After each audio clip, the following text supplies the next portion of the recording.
42-page book with 16 mantras explained, as I said, word to word. So it's very easy for any English reading class to understand.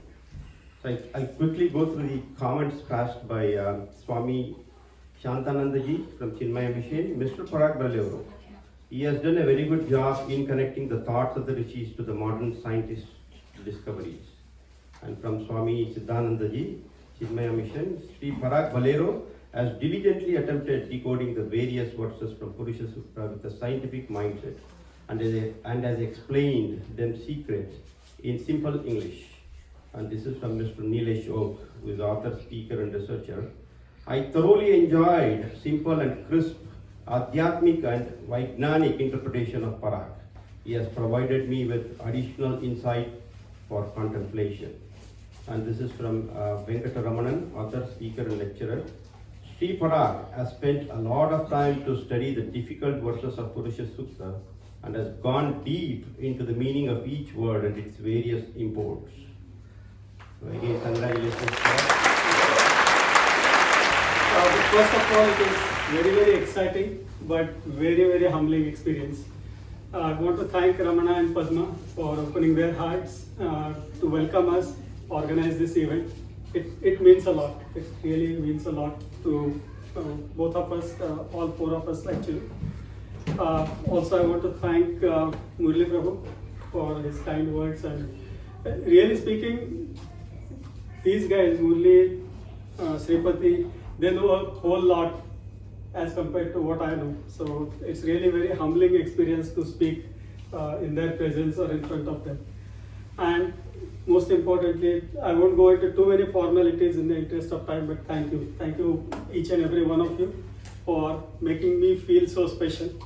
When I started writing or even when I finished, I was like, okay, I just, penciled my thoughts. I did not expect this kind of royal treatment from all of you. It's very, very...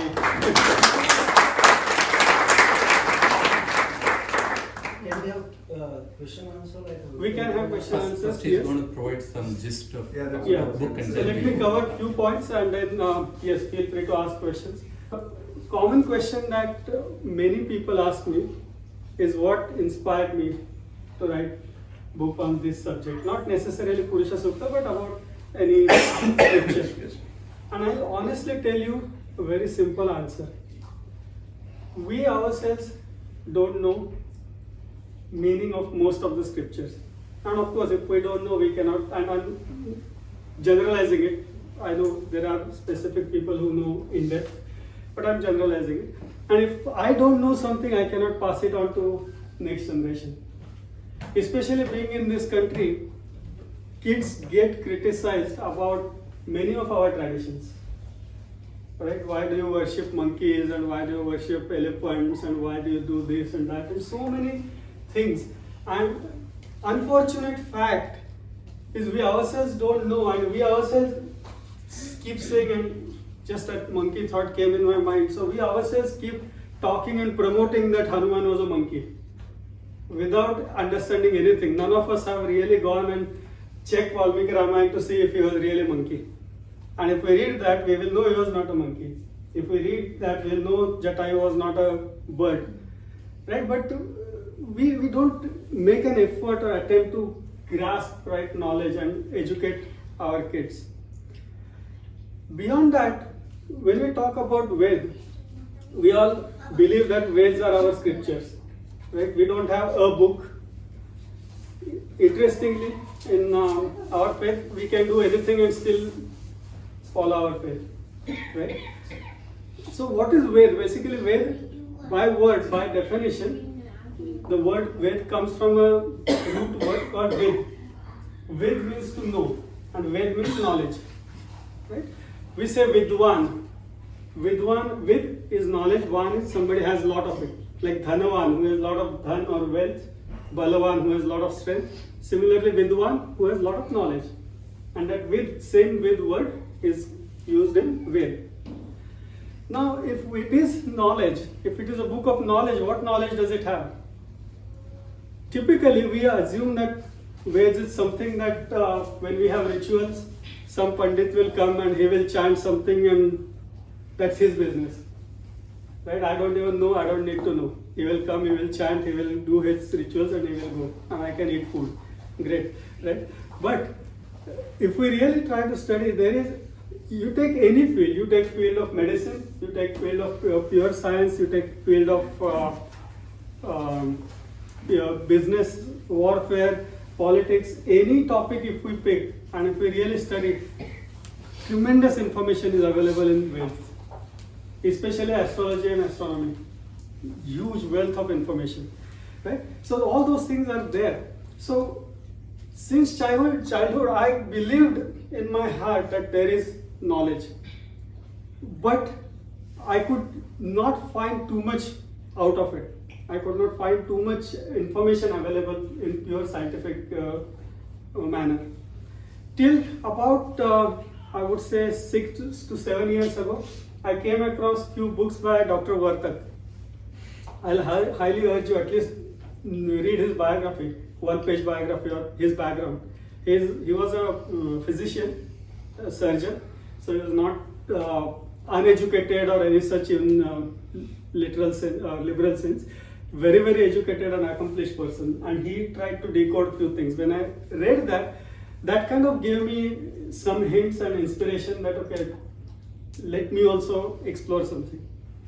And then as I was looking at it, few things, when I started with Purusha Sukta, honestly pretty much any video on YouTube on Purusha Sukta I have watched. Lot of books you can get in market on Purusha Sukta I have read. And I'll give you some examples of how we try to, for lack of better words, nothing against anybody, but how we try to assume few things and make mistakes.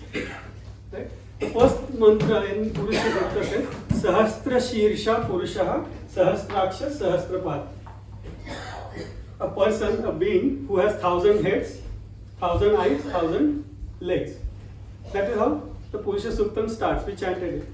Now, when you look at any book or any video, they think or they describe this as somebody who has thousands of heads.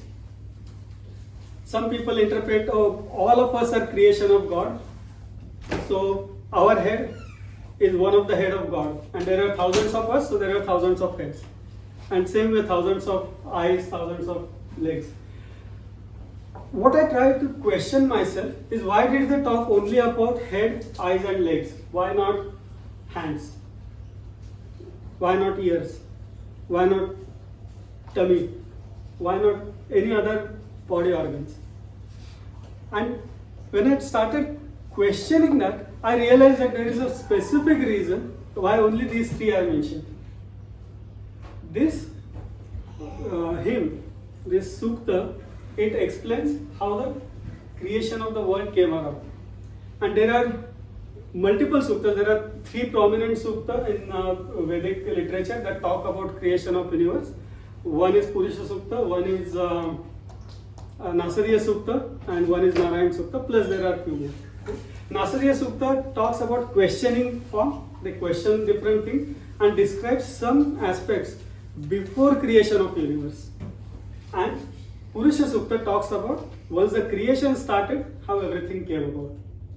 And the description is very much identical to Big Bang Theory. What does Big Bang Theory say at a high level? That there was some explosion.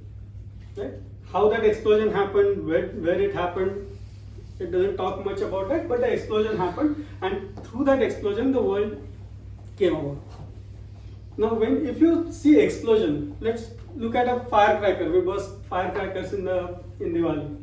What happens? When it bursts, thousands of sparks go in all directions. Right? Little sparks.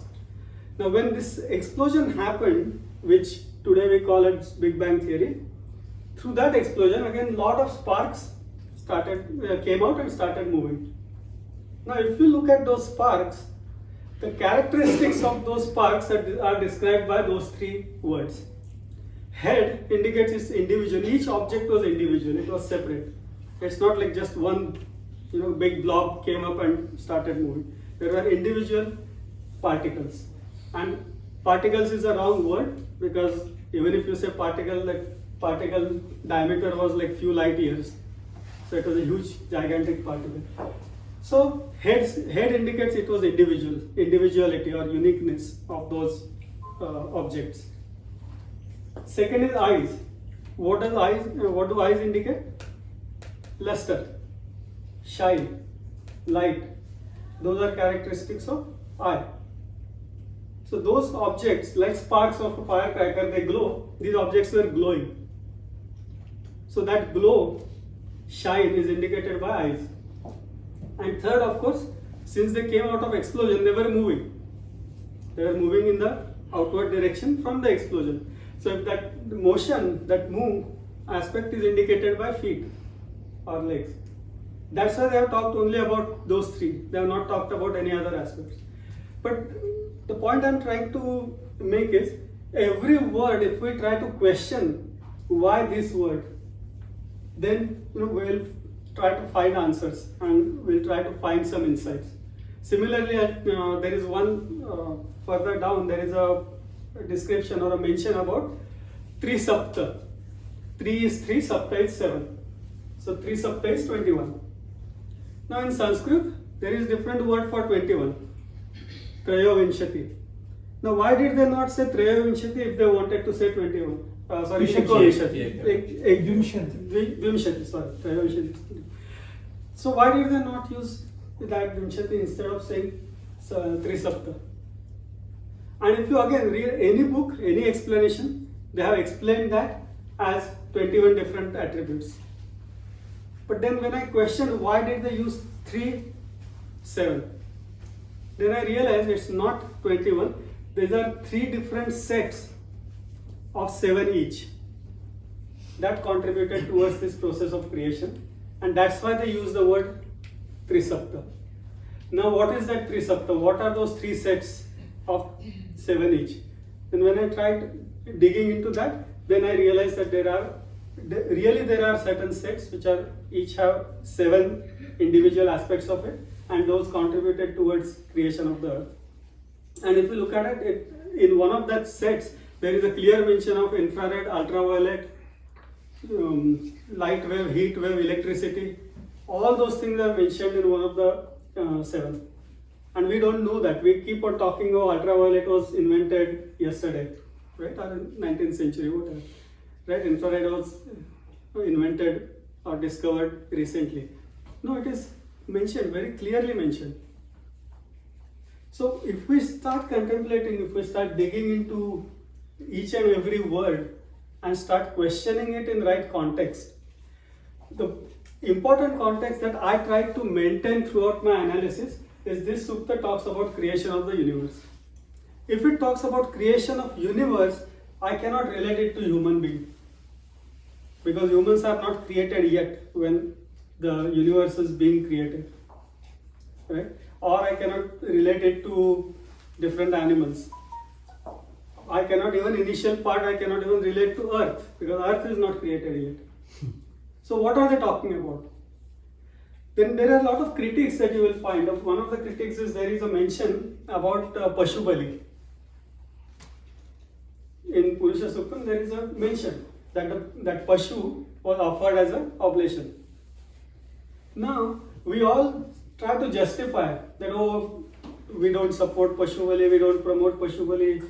Then why is it there? Now, the simple question again, the earth itself is not created, life itself is not created, how can you talk about Pashu Bali? So Pashu Bali is not possible. So then what else is the meaning of Pashu?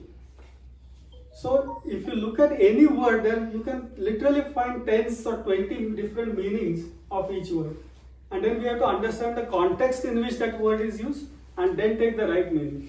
If I say Pashu is an animal and that animal was sacrificed, okay, that's a literal meaning or one of the meanings, but where is the animal?